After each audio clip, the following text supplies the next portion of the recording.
Bismillahirrahmanirrahim. Assalamualaikum warahmatullahi wabarakatuh. Asyhadu an la ilaha illallah, asyhadu anna Muhammadar Rasulullah. Allahumma sholli ala sayyidina Muhammad wa ala ali sayyidina Muhammad. Kama sholaita ala sayyidina Ibrahim wa ala ali sayyidina Ibrahim bil alamina innaka Hamidum Majid. Kita doakan dahulu kepada Gusti Allah Ingkang Maha Agung untuk saudara kita yang telah memberikan sholawat atas channel dakwah ini. Semoga sholawat itu menjadi catatan langit amal soleh bagi mereka dan keluarganya kelak, karena lewat dukungan mereka lah, lewat sholawat mereka lah, sehingga channel ini masih tetap eksis, bisa hadir di hadapan kalian semua. Begitu juga untuk peor-peor terkasihku, matur nuwun nuwun ya, atas segala apresiasinya, anti download, anti skip, dan semoga berkenan untuk share link dari kajian-kajian dakwah yang ada di channel ini, dan semoga itu juga menjadi catatan langit amal soleh bagi kalian semua, bahwa kalian telah mengambil bagian dalam dakwah walaupun hanya sekedar share link dari kajian dakwah ini. Atas doa-doa baiknya aku ucapkan terima kasih, dan semoga kebaikan itu juga tercurahkan kepada kalian semua. Terus terang aku hari ini sibuk, jadi aku belum baca apa komen yang masuk dari kalian atas kajian kita kemarin di seri yang kelima. Sekarang kita masuk seri yang keenam.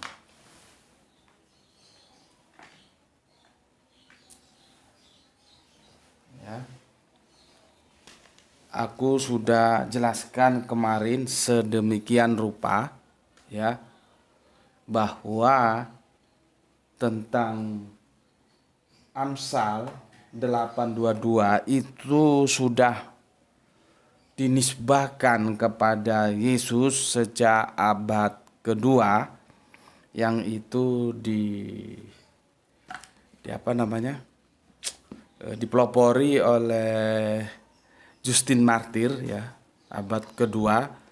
Dua abad ke depan tidak ada masalah, abad keempat baru jadi polemik. Jadi kalau ada yang bilang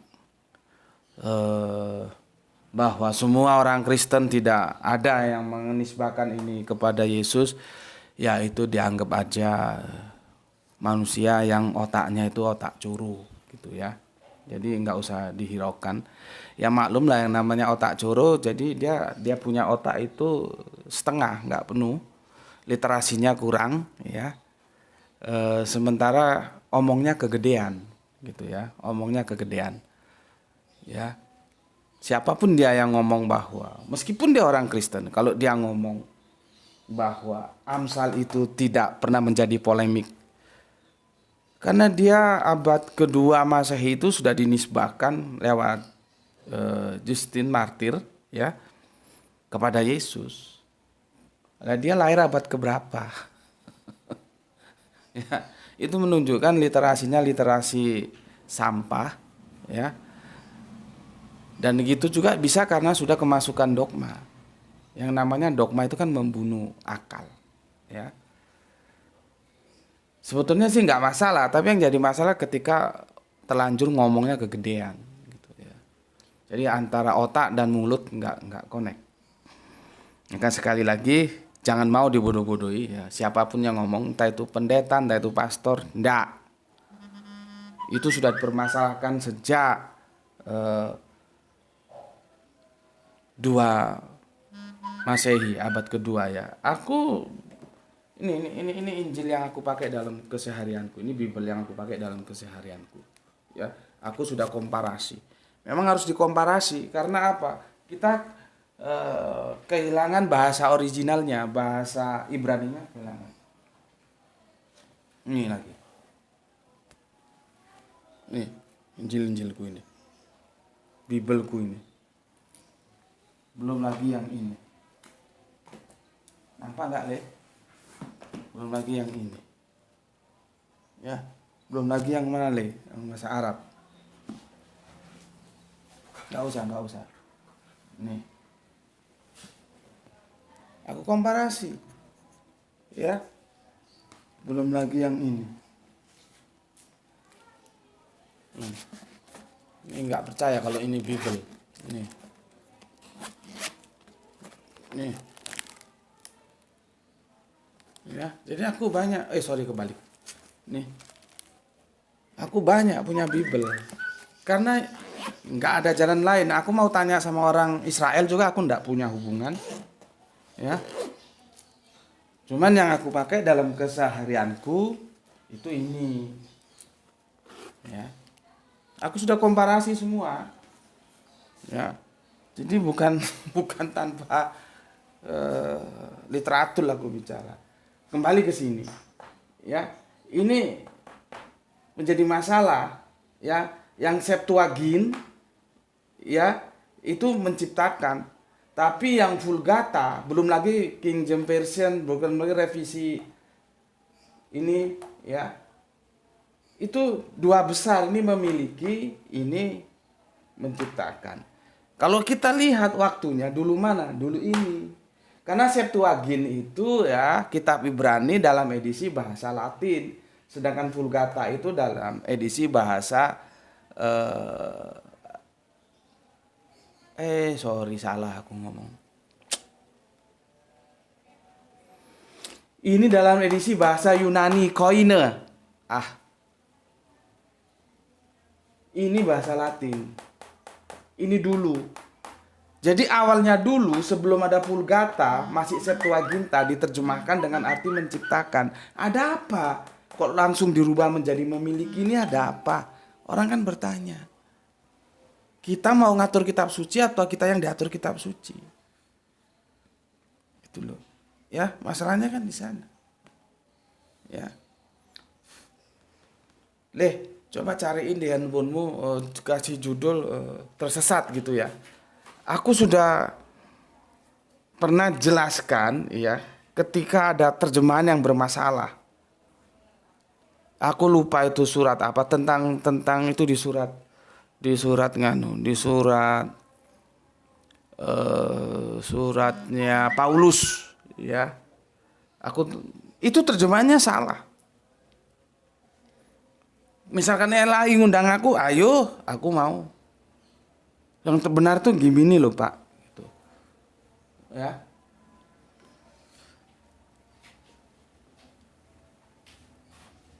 Tersesat di nubuat Yesaya 96.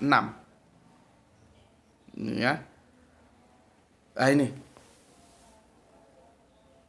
Sudah? Ini terjemahannya salah. Tapi Kristen-Kristen yang Tritunggal itu aja.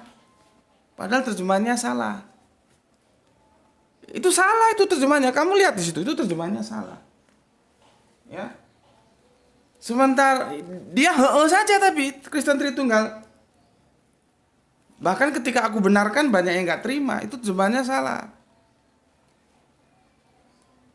Ya. Tapi karena ayat itu diterjemahkan salah dan itu mendukung Yesus sebagai Allah, ya Kristen Tritunggal itu welcome saja, tenang saja, bah. Karena mendukung dogma dia. Nah, sekarang ini LAI ini terjemahannya benar, menciptakan. Jadi Tuhanku telah menciptakan aku dan ini dinisbahkan kepada Yesus. Mereka tolak. Karena apa? Karena tidak sesuai dengan dogma yang mereka terima. Gitu loh. Jadi gampang banget kok bacanya. Kenapa diterima? Karena sesuai dengan dogmanya, walaupun salah. Kenapa ditolak? Walaupun benar terjemahan LAI. Jadi LAI itu ya ada benar ada salahnya. Sama dengan Depak. Depak juga menerjemahkan Al-Quran ada benar ada salah. Kalau aku berani menyalahkan, aku harus bisa membenarkan. Itu tanggung jawab intelektual seperti itu. Cuman kan kekristenan menjadi standar ganda yang Tritunggal ini. Yesaya 96 itu jelas-jelas salah kok. Dia terima saja karena sesuai dengan dogmanya. Sekarang ketika LAI ya menerjemahkan bahwa surat 22 dari Amsal ini, Amsal 8 ini benar, dia tolak. Karena apa?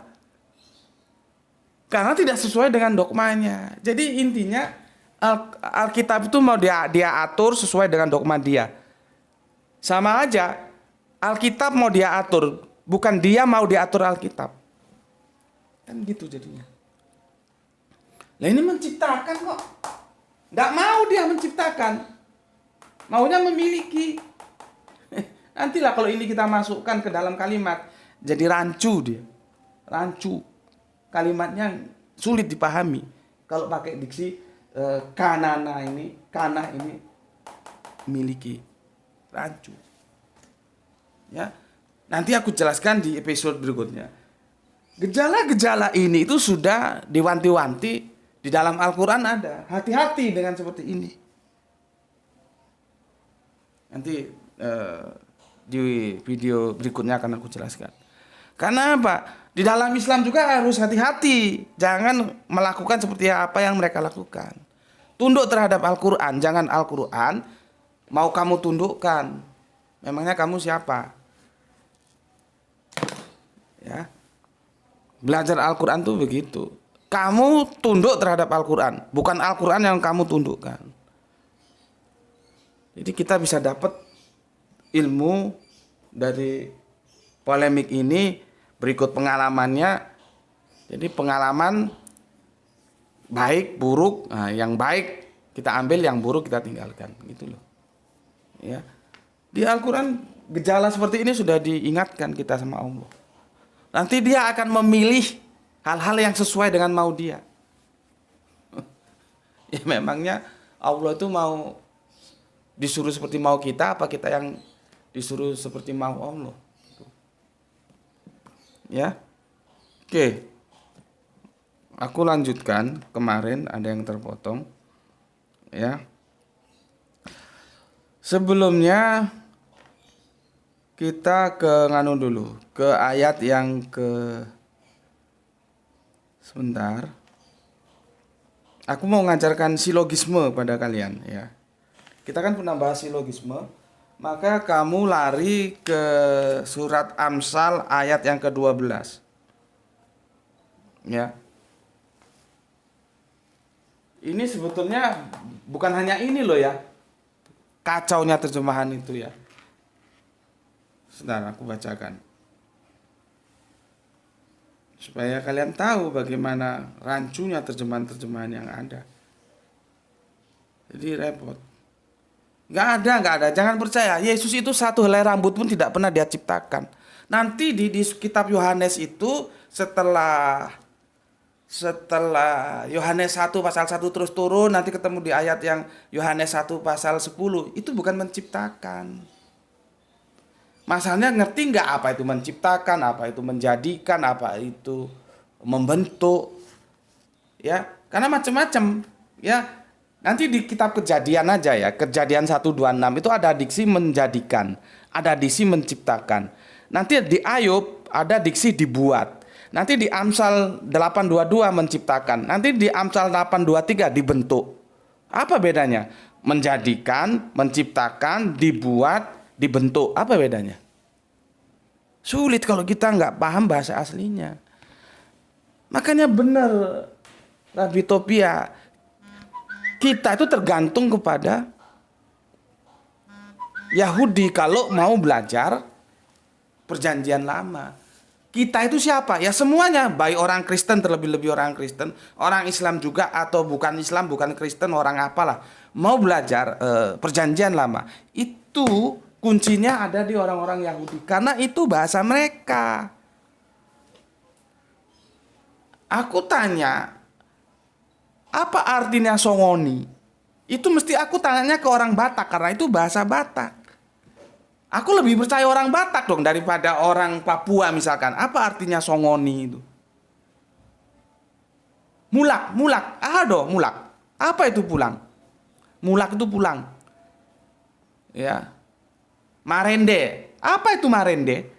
Aku harus tanya kepada orang Batak karena itu bahasa Batak. Artinya apa? Bernyanyi. Gak mungkin aku tanya sama orang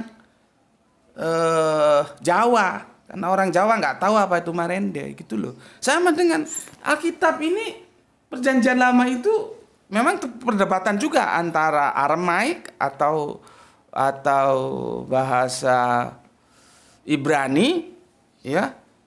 Tapi terlepas Aramaik atau Ibrani itu bahasanya orang Yahudi, bahasanya orang Israel. Jadi kalau engkau tidak setia terhadap perkara-perkara kecil, bagaimana engkau akan setia terhadap perkara-perkara besar? Itu Yesus sudah ingatkan. Makanya kalau tanya, ehad itu artinya apa? Tanya sonono sama orang Israel. Apakah ehad itu Tritunggal? Jadi supaya kebodohan itu bisa kita hilangkan. Gitu loh ya. Lewat apa? Ya lewat belajar gitu ya.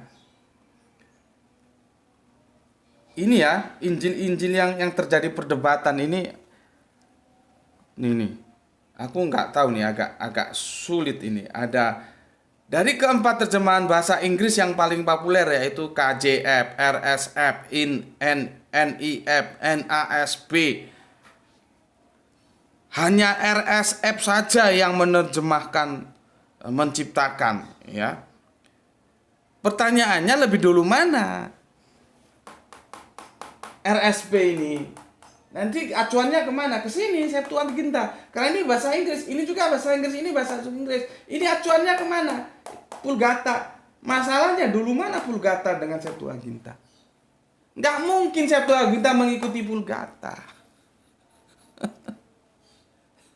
Ya, meskipun ini ada KJF, RSF, NIF, NASB. Ya. Jadi sulit kalau tidak mau taat terhadap Alkitab. Oke, sekarang aku mau ajarkan kalian tentang perdebatan sesungguhnya. Perdebatan di Amsal ini bukan hanya perdebatan terjemahan. Ngerti? Bukan perdebatan terjemahan. Ini sudah lah ya. Ini sudah ya.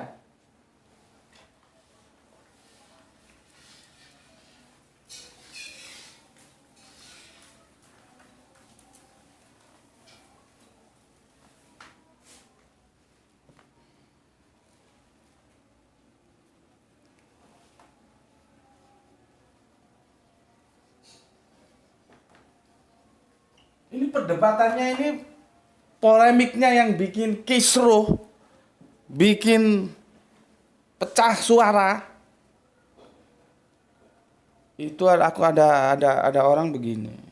Dia kan Kristen Tritunggal, pendeta gitu ya. Nggak tahu kalau sama saksi Yehova itu kok benci banget gitu loh. Jadi sedikit-sedikit apapun dari saksi Yehova sesat. Saksi Yehova sesat gitu loh. Apa dia kira saksi Yehova juga nggak bisa ngomong bahwa kamu sesat gitu loh. Ya. Maksudku gini loh. Sudahlah sesat nggak sesat itu urusan 12, tapi kalau diskusi itu argumentasinya disampaikan dulu. Gitu loh. Ya. Kalau menyentempel orang yang nggak sepemikiran dengan kita dengan diksi sesat itu kan ya gampang, nggak perlu belajar. Tapi kalau berargumen itu perlu belajar, perlu literasi. Ya. Jangan cucuk, oh itu saksi Yehova sesat, oh itu Unitarian sesat. Kalau kamu bisa ngomong mereka sesat, mereka apa nggak bisa ngomong kamu sesat? Jadi polemik ini itu sebetulnya ada dalam dua domain. Ya. Pertama dalam domain penafsiran.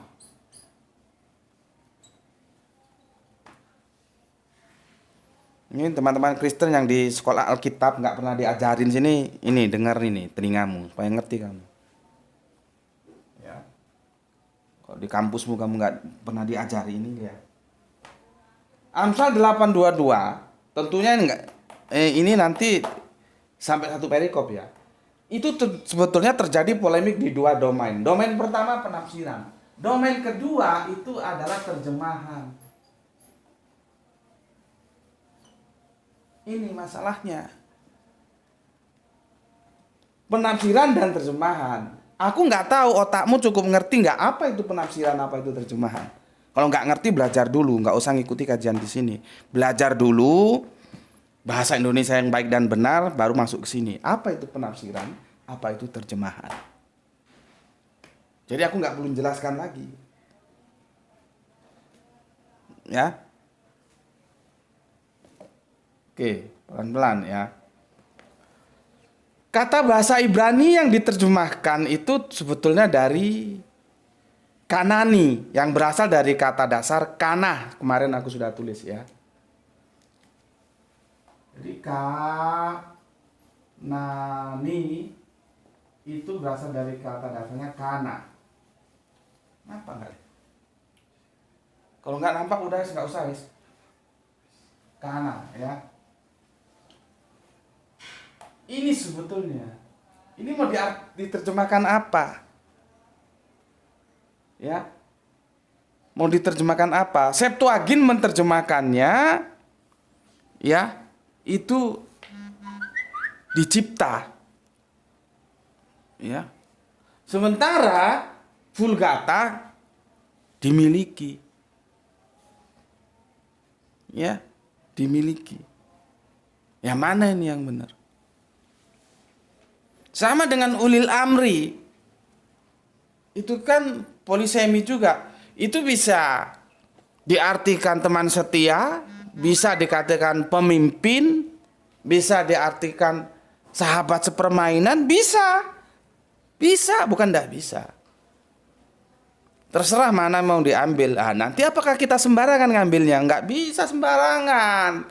Ada logika kalimat. Lihat kalimatnya, konteksnya itu lihat. Konteks akan menentukan teks mana yang mau diambil artinya. Gitu. Nggak sakarepmu dhewe. Ya. Oke. Ini kemarin poliseminya sudah aku sampaikan ya. Ada yang menciptakan, ada yang mendapatkan, ada yang menegakkan, ada yang mendirikan, ada yang membentuk, ada yang membeli, memiliki. Banyak ini artinya. Ya. Itu yang pertama. Masalah yang kedua, sama juga di dalam Islam. Ya. Ada beberapa diksi yang mempunyai satu makna, tetapi sebetulnya itu berbeda. Ya. Sirot, syabil, torik. Itu kalau masuk dalam bahasa kita menjadi satu saja, jalan. Tapi kan lain-lain ini. Sirot itu jalan yang bagaimana, torik itu jalan yang bagaimana, syabil itu jalan yang bagaimana. Nanti lihat teksnya itu lebih cocok pada konteks seperti apa. Ada logika kalimat nanti. Begitu juga dalam Ibrani ada dua diksi, yaitu bara dan kanani. Atau ini berasal dari kata kana. Kata dasarnya aja aku tuliskan ya, kana. Ya. Ini kalau ditarik ke dalam bahasa Indonesia sama semua. Sorry. Artinya apa? Cipta.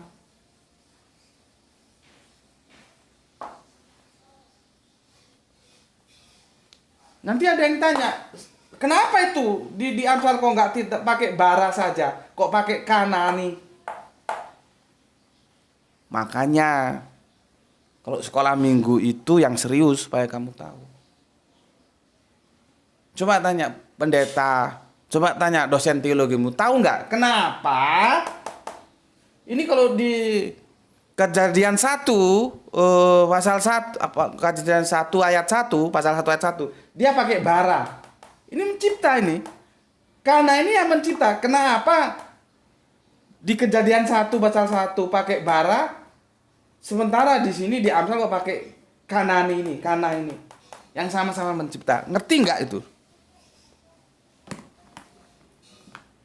Bener loh. Ngerti nggak untuk membedakannya?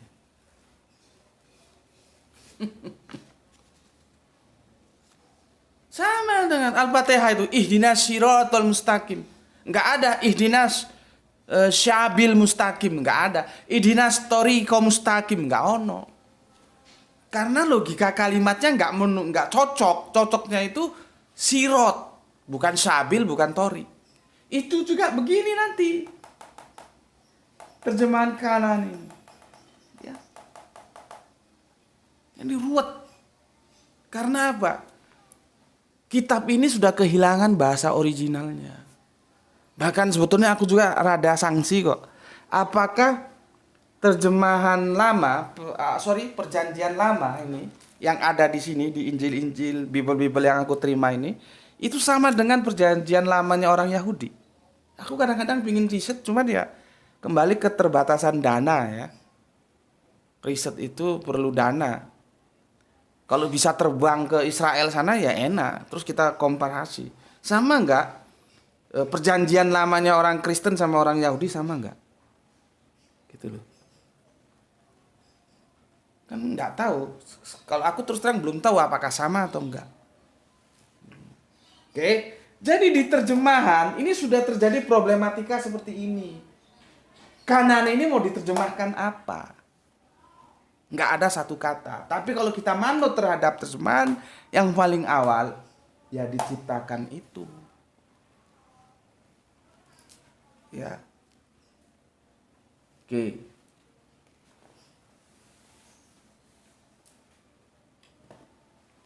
Pelan-pelan ya. Ini sebenarnya puasa. Sudah aku jelaskan ya, problematika Amsal ada di dua domain penafsiran dan domain terjemahan. Terjemahan sudah jelas. Aku bilang, Kanaan ini polisemi. Mau diartikan apa? Banyak artinya ini. Ya. Belum lagi nanti ternyata Kanaan ini punya persamaan dengan diksi yang lain yang artinya juga mencipta. Apa itu? Bara. Nah, itu sudah aku jelaskan. Artinya di terjemahan ini saja sudah ribet. Seperti itu adanya. Nah sekarang kita masuk yang problem kedua. Penafsiran ini. Gitu loh.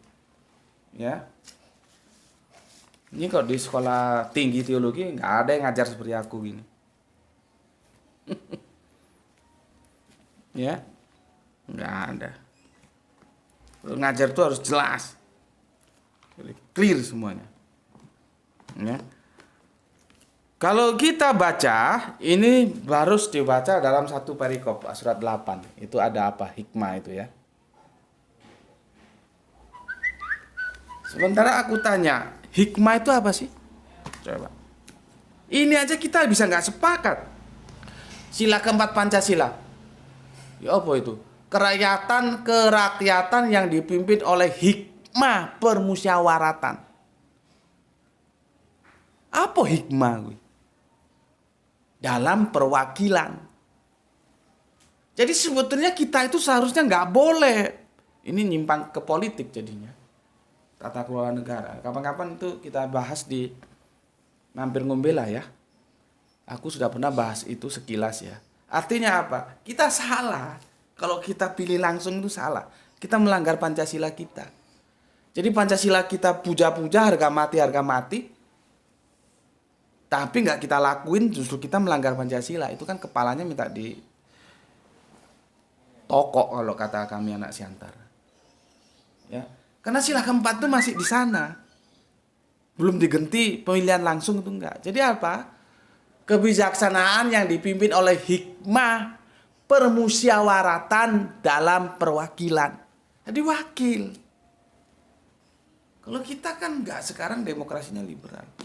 Nggak tahu itu para pakar-pakar tata kelola negara lah supaya diselesaikan. Kadang-kadang pusing kenapa bisa begitu. Orang Pancasilanya juga masih seperti itu kok. Gitu ngomong kok Pancasila harga mati, tapi sama dengan kamu ya. Nyetel lagu India, enak lagunya. Tapi apa artinya? Nggak pernah kamu urusin. Ya kamu nggak tahu. Dan cara hidupmu juga meleset. Sama seperti itu Pancasila. Harga mati Pancasila, harga mati. Tapi nggak dilakonin. Justru ikut demokrasi yang liberal. Ya seperti ini akhirnya keadaannya. Coba pakar-pakar mana dosen-dosen ilmu sosial dan politik itu ngumpul. Kita bedah, diskusi, ruang terbuka. Kalau masih nggak mau ruang tertutup, oke. Universitas A apa? Universitas B apa? Ada berapa universitas seluruh Indonesia nih? Kumpulkan. Gimana ini? Apakah kita ini sudah melanggar Pancasila atau belum? Karena sila keempat itu belum diamandemen. Bikin resume apa? Kan begitu seharusnya. Ini DPR aja belum tentu tahu ini, atau pura-pura enggak tahu juga, nggak ngerti aku. Ya, sudahlah, itu urusan mereka orang-orang gedean. Kita ngaji aja sekarang. Hanya tadi kebetulan di sini ada kata hikmah. Maka aku mengambil sampel sila keempat dari Pancasila, ada kata hikmah. Dapurmu ngerti nggak hikmah kuwi opo? Kamu hikmah itu apa itu ngerti nggak? Karena kalau hikmah saja nggak ngerti, bagaimana aku mau menjelaskan perikop yang segini panjang? Itu loh. Ya.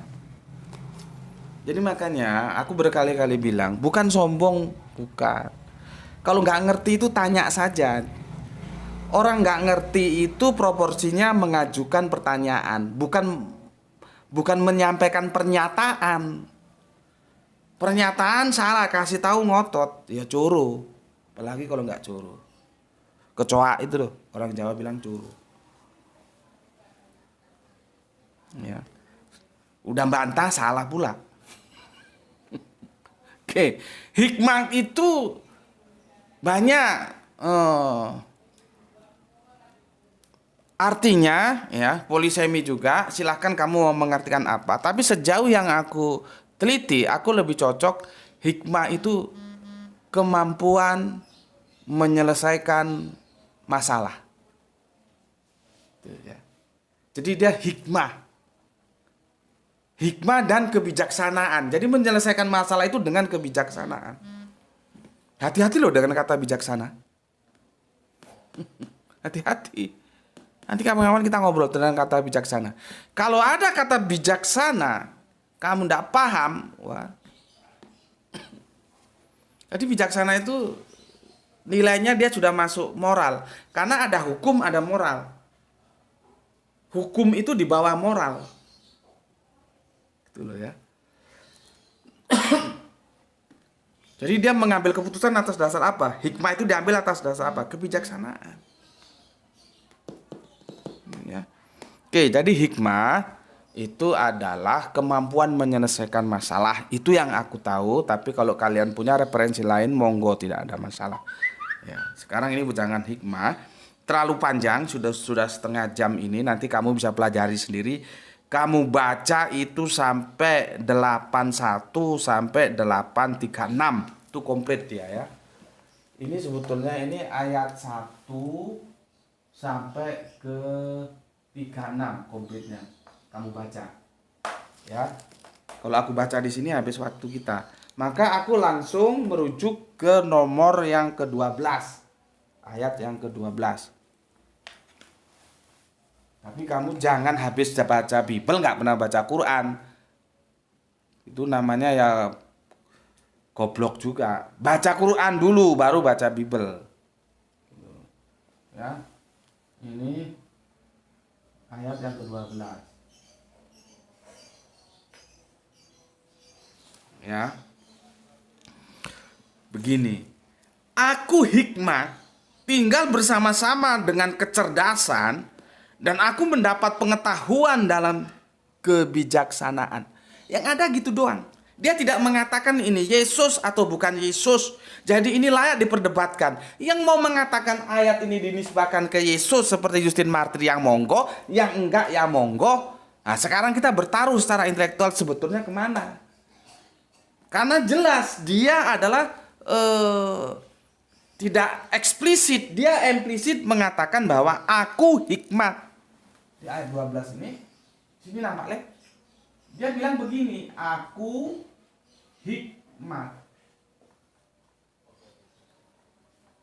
Ini loh.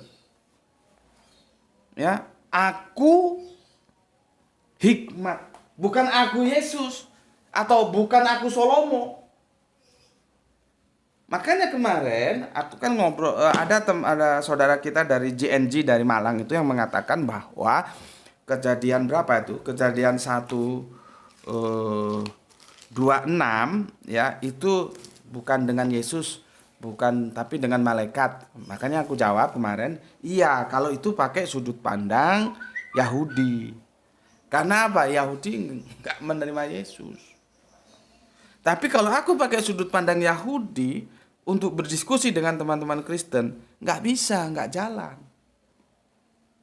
Nggak jalan. Karena apa? Yahudi harga mati Yesus nggak ada kok. Makanya semua nubuatan tentang Yesus yang diambil dari perjanjian lama itu harus hati-hati. Kalau kamu ajukan ke orang Yahudi, ya dia tolak. Siapa kami nggak mendengar Yesus kok. Gitu loh. Nah, juga ini. Kalau ayat ini kita tanyakan kepada orang Yahudi, ini dinisbahkan kepada siapa ini? Aku hikmat ini siapa sebetulnya? Gitu loh.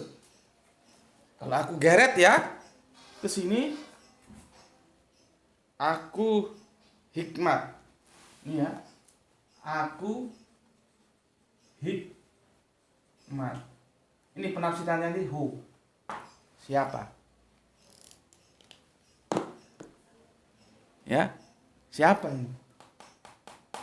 Dalam kekristenan sejak abad kedua Masehi, Justin Martin sudah menisbahkan ini kepada Yesus.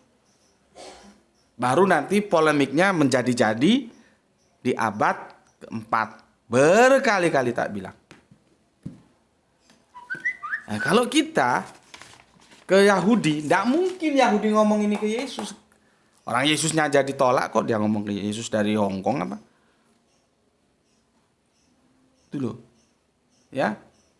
Jadi nggak semudah apa arti Kanani enggak. Di penafsirannya sendiri itu sudah kacau.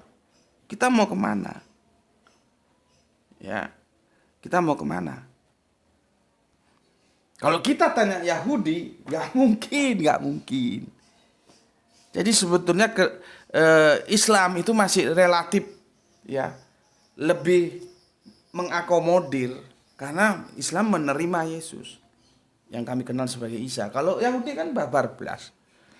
Ya. Ini kan metaforis ini. Dia tidak eksplisit, dia implisit. Aku hikmah. Ya siapa aku hikmah itu?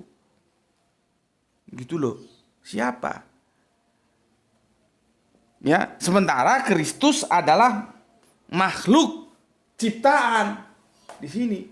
Kalau ini akunya dinisbahkan ke Yesus. Aku hikmah ini, maka terjadilah silogisme. Ya. Jadi silogismenya gini. Paham ya di sini ya? Aku ajarkan silogismenya. Di sini masih nampak nih. Kok di sini nanti terlalu ke bawah. Sudah ya? Di sinilah ya. Gini.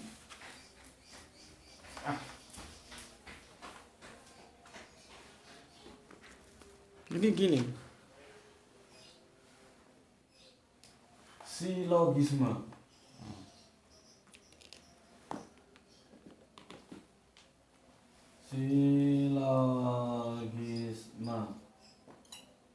Ini sudah pernah kita pelajari waktu kita membicarakan pohon anggur, terus Yesus dan Isa, ya. Apakah Yesus itu Isa, apakah Isa itu Yesus? Ini sudah kita pelajari. Ya. Kamu lihat videonya sudah ada silogisme ini. Ya. Kan ada sekarang orang Kristen ya, oh Yesus itu bukan Isa gitu ya. Ya kalau Yesus bukan Isa ya jangan tulis kenaikan Isa Al-Masih, kenaikan Yesus gitu aja. Tapi nyatanya di almanak kalender itu kenaikan Isa Al-Masih. Ya. Oke. Silogismenya premis mayor dulu ya. Premis mayor. Bunyinya gimana premis mayor? Hikmah itu ciptaan. Hikmah. Aduh.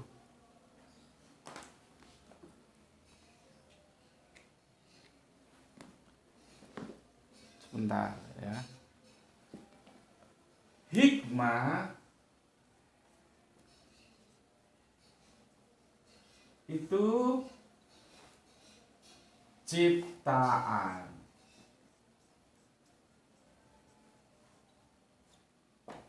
Ya, ini premis mayor. Ya. Terus premis minor, ini premis mayor, premis minor.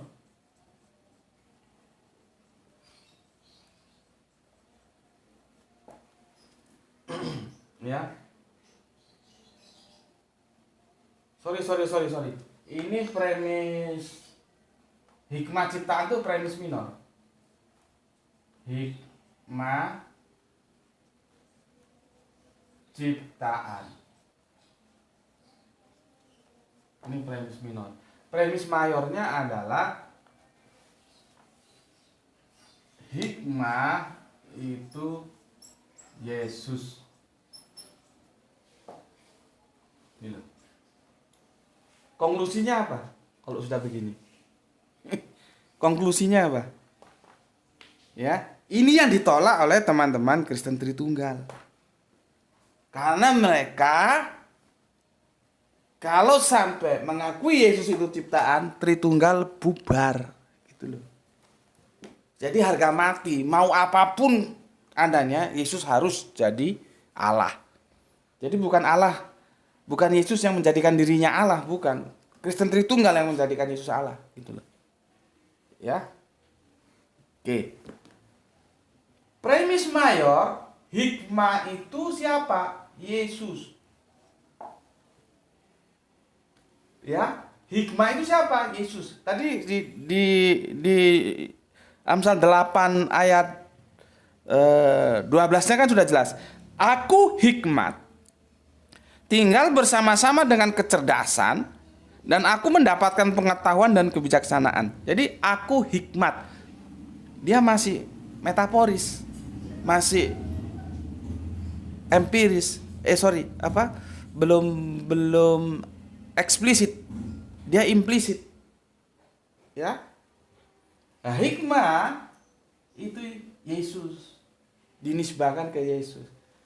Hikmah sendiri itu ciptaan. Itu loh. Silogismenya begitu. Karena nggak bisa kalau nggak pakai silogisme. Ini semua metaforis. Akhirnya kesimpulannya, Yesus itu ciptaan. Ini loh. Ya. Kesimpulannya Yesus itu ciptaan. Ini nanti paralel dengan ayat-ayat berikutnya. Makanya kemarin aku tunjukkan ya ke matanya yang belum tahu itu supaya matanya terbuka. Nih, ini paralel artinya. Dia dinisbahkan ke Yesus. Nih. Nampak? Udah?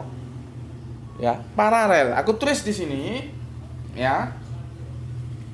Bentar. Jadi Amsal 8:22 itu paralel dengan Wahyu 3:14. Supaya asik tuh di sini lah ya.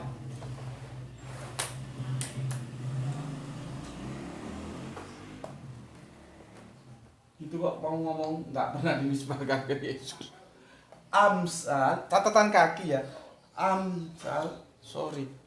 Keliru ngambil semua. Bentar, mana tadi? Ini ya. Amsal, nampak ini Le? Kurang gede. Kurang jelas, bikin yang jelas karena ini masih baru. Kalau masih baru dia lancip, nulisnya kecil.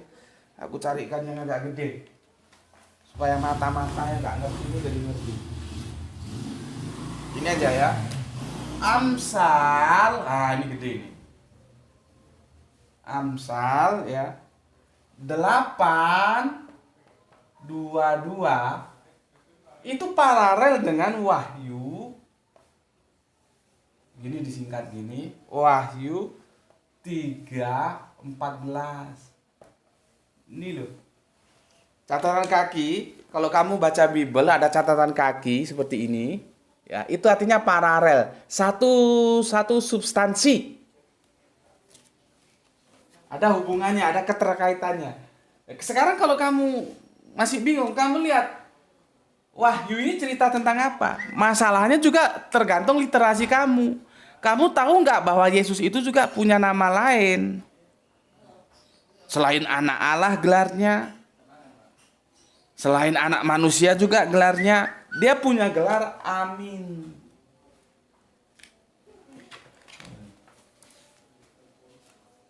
Amin. Ya. Gelarnya Amin. Jadi ini cerita tentang Yesus. LAI, Lembaga Alkitab Indonesia, menjadikannya ini paralel. Artinya mau tidak mau Amsal 8:22 itu dinisbahkan kepada Yesus karena dia diparalelkan dengan Wahyu 3:4. Nanti kalau kita cari lagi, ini ada paralelnya lagi dengan kitab Kolose. Jadi saling terkait. Kalau ini tidak dinisbahkan kepada Yesus, dia akan lepas. Gitu loh. Ya, besok kita cerita tentang kalau ini resikonya apa? Misalkan Amsal ini ternyata bukan pada Yesus. Nanti ada resiko bila dia tidak dinisbahkan kepada Yesus, dia akan melemahkan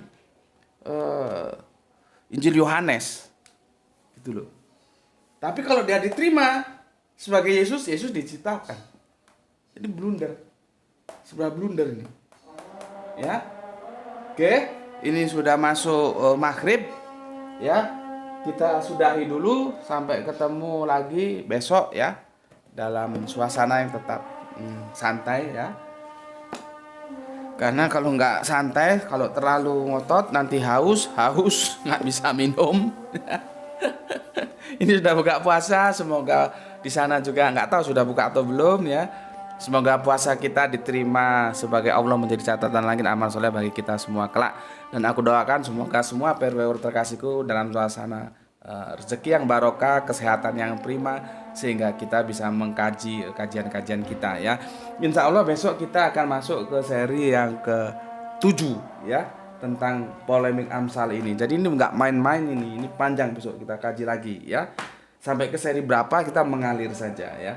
Setidaknya kamu sudah tahu bahwa ini permasalahannya tidak hanya pada terjemahan, tapi juga pada penafsiran. Oke, selamat berbuka puasa ya. Semoga kita bisa bertemu esok pagi. Bismillahirrahmanirrahim. Alhamdulillahirabbil alamin.